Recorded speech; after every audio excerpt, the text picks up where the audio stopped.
L'invité de Paris Direct aujourd'hui, c'est vous, Anne Poiré. Bonjour. Bonjour. Et bienvenue sur ce plateau. Vous êtes journaliste et documentariste, prix Albert Londres, et vous publiez aux éditions Les Arènes ce livre, Mon pays vend des armes, une enquête qui fait écho à un documentaire sur le même sujet qui est disponible en VOD. Ce pays qui vend des armes, Anne Poiré, c'est le vôtre, c'est le mien, c'est la France. Vous qui travaillez beaucoup sur l'après-guerre, ce qui reste quand les armes se taisent. Vous avez voulu cette fois-ci justement savoir d'où venaient ces armes qui permettent aujourd'hui de faire la guerre. Eh bien, ces armes, elles viennent en partie de France, la France qui est le 3e vendeur d'armes au monde. Ça n'est pas toujours été le cas, on va y revenir. Le point de départ de votre enquête, Anne Poiré, c'est une forme de sidération. Comment pouvons-nous, citoyens, savoir aussi peu de ce fleuron industriel et de ces marchés dont certains des acteurs d'ailleurs sont en partie détenus par l'État français ?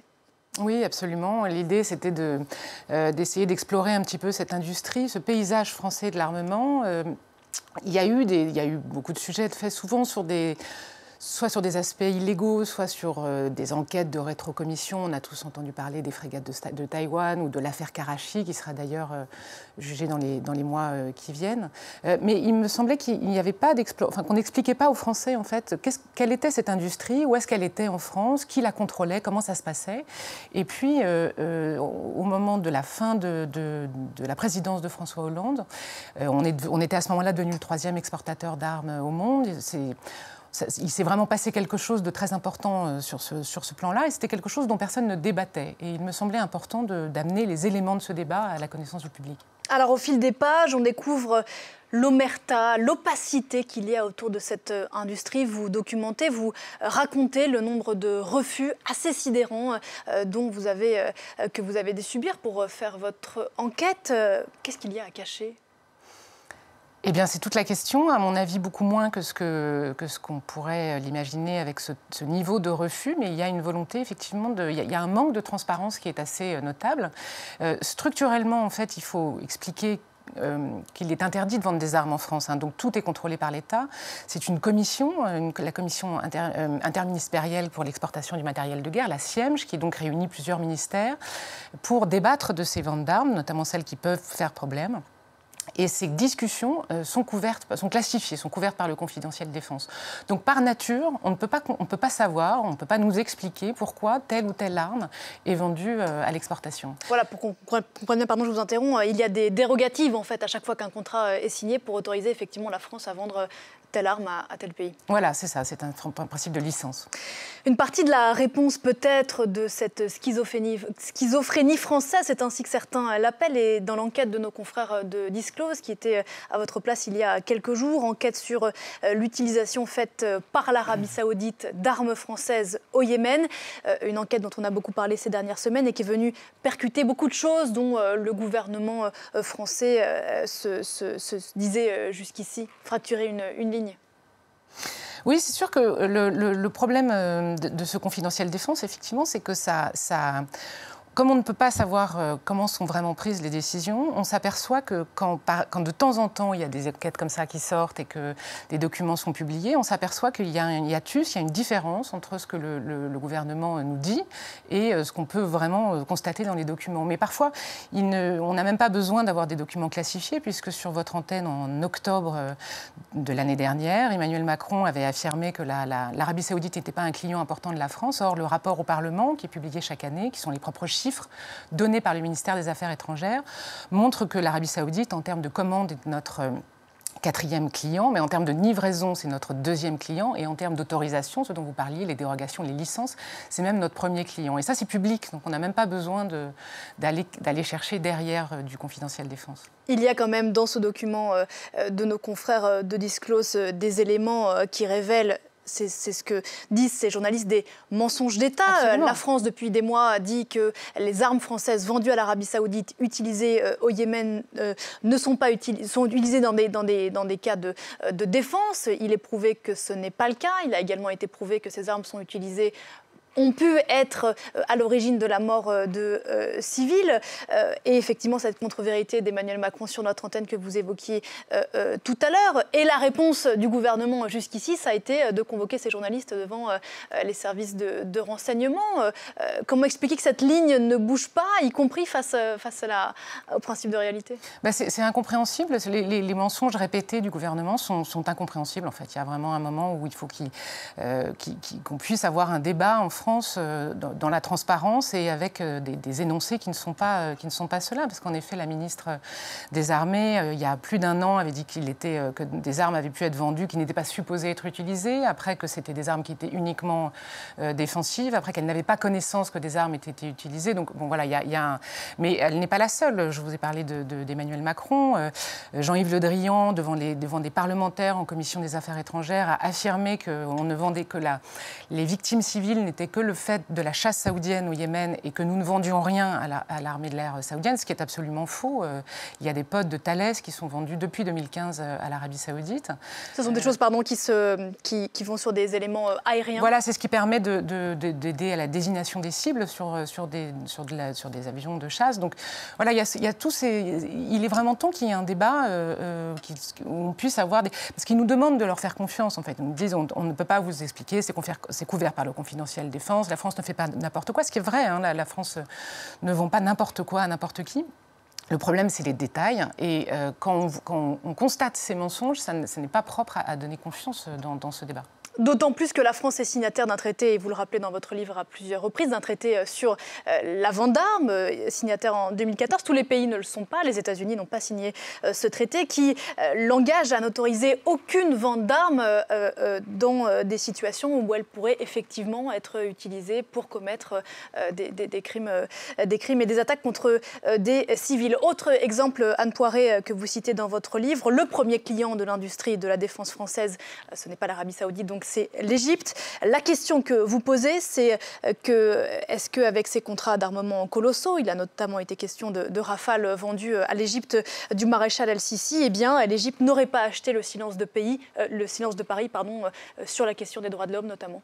C'est ce que me disent des sources au sein du Quai d'Orsay, hein, qu'on leur demande de ne pas s'exprimer réellement sur les ventes d'armes, sur les droits de l'homme en Égypte. Il y a effectivement une priorité qui a été donnée, en tout cas sous François Hollande, à la vente d'armes des Rafales. Ce sont nos premiers acheteurs de Rafales. Après, ça a permis à l'équipe France, organisée derrière Jean-Yves Le Drian à l'époque, de vendre d'autres Rafales. Et donc, avec un contrat à Rafale, c'est toute une industrie qui va avec. C'est les missiles, c'est tout un ensemble d'entreprises et de contrats qui vont avec l'avion lui-même.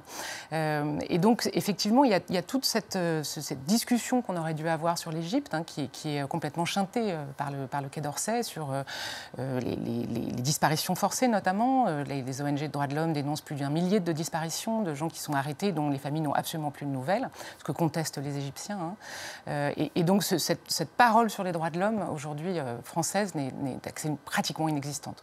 Quand vous posez les questions qui dérangent Anne Poiré, on vous répond 2 choses.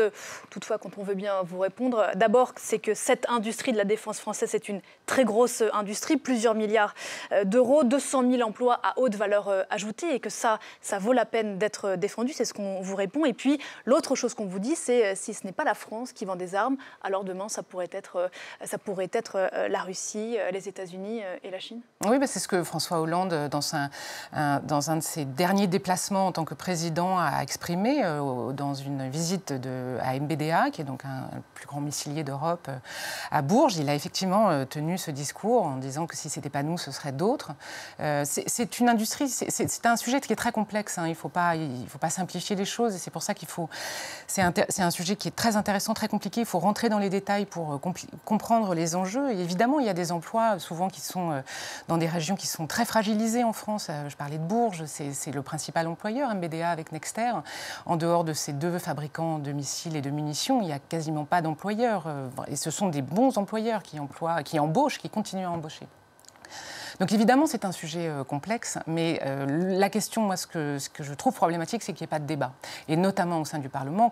Il y a un débat qui commence, qui est naissant. On peut noter qu'il y a des commissions parlementaires qui se saisissent de ces questions. En tout cas, il y a des passages de ministres, des auditions de ministres qui se passent beaucoup moins bien qu'elles se passaient auparavant.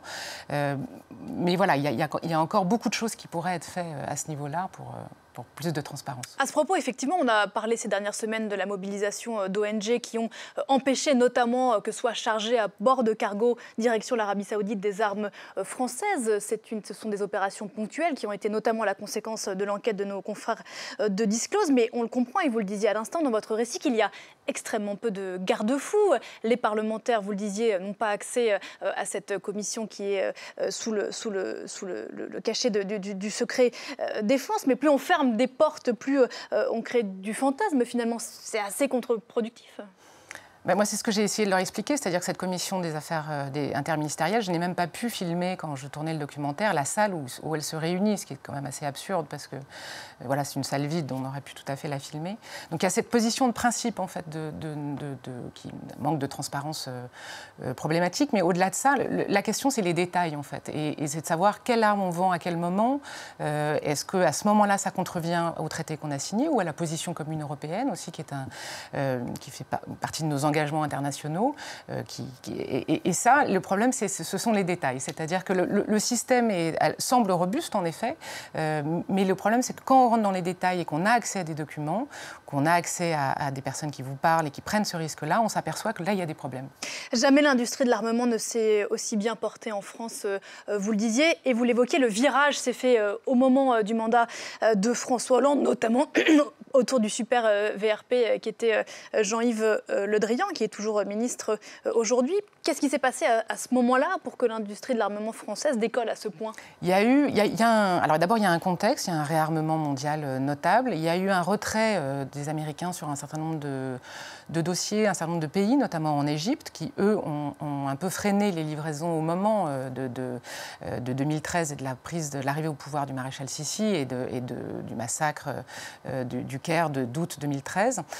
Donc il y a eu ce double effet, plus une volonté politique extrêmement forte de François Hollande et de Jean-Yves Le Drian, qui a constitué une équipe, ce qu'ils appelaient l'équipe France, au sein du ministère de la Défense, pour coordonner les industriels, aller ensemble auprès des acheteurs, proposer une offre. Voilà, vraiment une volonté comme ça très très forte du pouvoir politique de vendre des armes pour équilibrer la loi de programmation militaire.